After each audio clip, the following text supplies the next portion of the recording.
Good morning. Today is Tuesday, March the 3rd, and today I want to talk about supply and demand. I just came back a couple days ago from Keller Williams National Convention in Orlando, Florida, and I taught a couple classes, one of them being pricing ahead of the market.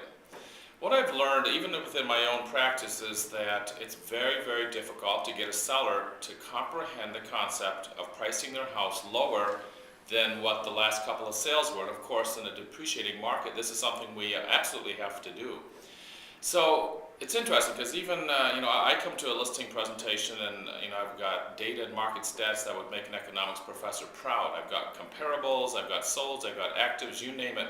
And it's amazing how many sellers will still have a hard time comprehending supply and demand. Like if there's, 22 months worth of supply on the market, that's going to affect prices a lot.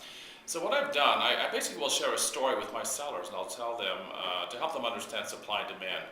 And this sort of goes like this. And there were 3 law students who were preparing to take the bar exam. Now, anyone who has a friend that's gone through this process realizes that it's quite a big deal in their life. They study many months for this exam, and it determines whether or not they can go out and practice law. So these 3 young men came to the room getting ready to walk in, and all of a sudden they realized that they didn't have any pens. Well, the first attorney starts looking around and goes, gosh, I need to get a pen. Well, so all of a sudden Usher notices this, and he says, you know what, young man, I'll sell you my pen for $1. Well, the second attorney immediately said, you know what, I'm going to offer you 10. The third attorney watched this, and he says, you know what, I'm going to offer you $25. So he takes the pen, hands over $25, goes in and takes the exam, and the other 2 have to go home because they don't have any pen to take the exam. Of course, after the exam, all the attorneys are talking about this, and they're telling each other, you guys, you better bring pens the next time because Joe over there had to pay $25 for his pen. Of course, on the other side, the attorneys, the ushers were also talking, and they were basically stating that, we saw Joe over there, he made $25 on a pen, let's make sure that we stock up on pens. So anyways, the next exam, 30 days later, of course, all the attorneys bring the pens except one young man who forgot. So he gets there, and of course, he starts looking around if anyone has a pen, and this usher walks up to him and says, hey, I'll sell you my pen for $25.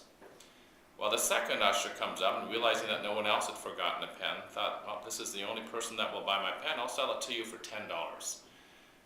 Then the third usher comes up and says, you know what, I'll sell you my pen for $1, I just want to get out of it what I put into it.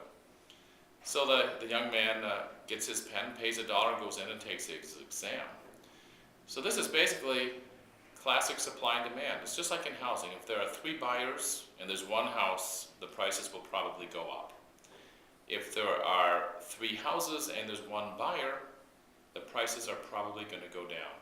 So if this helps any, this is a great little story you can share with your sellers and help them understand, and buyers actually for that point too, and help them understand the dynamics of supply and demand and how it greatly affects the price that you will possibly get for your property. Anyways, have a great day. If you have any questions or if we can ever help you with any real estate needs in Washtenaw County, feel free to give us a call here at the office, 734-761-3060. Have a great day.